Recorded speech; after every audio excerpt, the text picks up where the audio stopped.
CM योगी के बड़े अब कैबिनेट मंत्री अनिल राजभर पहुंचे बांदा। तेलंगाना के संगठन मंत्री की माता जी की 13वीं कार्यक्रम में शामिल हुए अनिल राजभर। बांदा के महुआ गांव निवासी संगठन मंत्री चंद्रशेखर की माता जी की 13वीं कार्यक्रम में शामिल हुए कैबिनेट मंत्री अनिल राजभर। लेकिन उत्तर प्रदेश की सम्मानित जनता ने जो योगी जी की सरकार ने कानून का राज स्थापित किया है, उसके बदले जनता ने दिल खोल कर आशीर्वाद दिया है।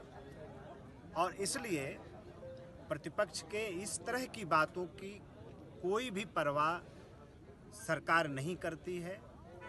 जिस रास्ते पर योगी जी की सरकार चल रही है, कानून का राज स्थापित करना हमारी प्राथमिकता है, हमारा संकल्प है।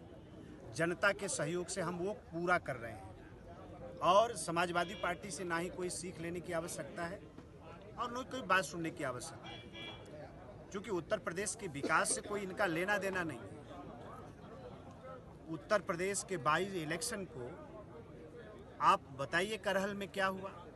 एक दलित की बेटी की हत्या सिर्फ इस बात के लिए कि वो भारतीय जनता पार्टी को वोट देने की बात उसने कह दिया, और पूरे उत्तर प्रदेश को किस तरह से उस चुनाव को रक्त रंजित करने का काम समाजवादी पार्टी के लोगों ने किया। तो इस तरह की जो बात करते हैं, जनता के सामने बेनकाब हो गए हैं, कहीं कुछ बचा नहीं है। इस तरह की बात करके उत्तर प्रदेश की बदनामी न करे समाजवादी पार्टी, तो इसी में भलाई है। मंत्री जी, विपक्ष ने सरकार द्वारा बुलाई गई वक्फ बोर्ड की मीटिंग का बहिष्कार किया, इसको आप कैसे देखते हैं? इसके अलावा कोई रास्ता उनके पास नहीं है। अभी देखिए कल काशी में क्या हुआ।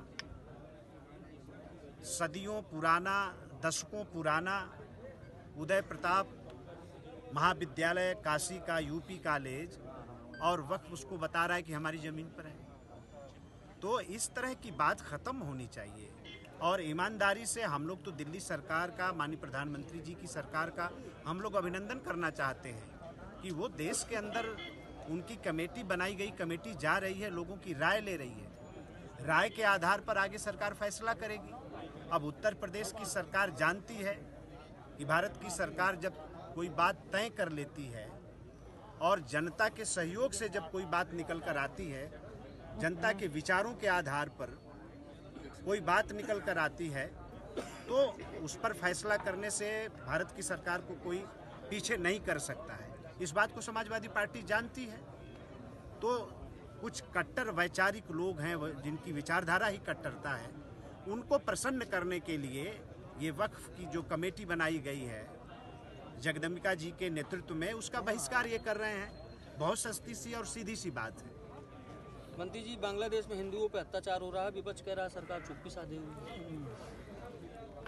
नहीं, विपक्ष क्या कह रहा है? सिर्फ सरकार को आरोपित करना, सरकार को कटघरे में खड़ा करना, ये प्रतिपक्ष का एक फैशन सा बन गया है। कभी भी किसी भी वक्त देश के हित में कोई बात न कहना, देश के साथ खड़ा न होना। बांग्लादेश के सवाल पर जिस तरह की वहाँ बातें हो रही हैं, पूरे दुनिया के सामने दिल्ली की सरकार उस बात को रख रही है, हम सब लोग उस बात को रख रहे हैं।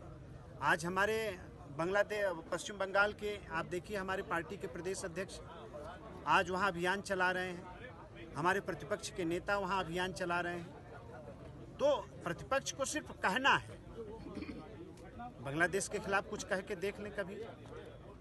इतनी बड़ी बड़ी घटनाएं हुई, पहली बार तो बोलने को मिला है, वो भी जहां घटना हो रही बांग्लादेश सरकार के खिलाफ कुछ बोल के देखें।